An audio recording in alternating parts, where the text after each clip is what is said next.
Hey guys, welcome back to my channel. In this video, I'll be reviewing and swatching the Anastasia x Alyssa Edwards palette. This palette was released last week on Wednesday, May 29th, and it's available at Anastasia's website for now. And on June 6th, it will start to come out at her retailers. This is a limited edition palette that retails for $45. The packaging is a laminated glossy hot pink palette with what I'm guessing are Alyssa Edwards eyes in front of the palette. It has the same layout as her 14-pan eyeshadow palettes with 7 eyeshadows in each row. This palette also includes a dual-ended synthetic brush with one side being a small shader brush and a fluffy blending brush on the other. Out of the 14 eyeshadows, there's 7 mattes, 4 pressed pigments, and 3 shimmers. So for the swatches, the mattes in this palette are the same as in her previous palettes.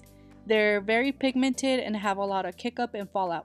Even though some of the mattes were pigmented, they did swatch very chalky, and those shades are Dream It, BBDC, and Believe, which are pressed pigments. Those take a good base and a dense brush to make them work better compared to working with an eyeshadow. Texas Made is also a pressed pigment, but that one swatched and performed good without any issues.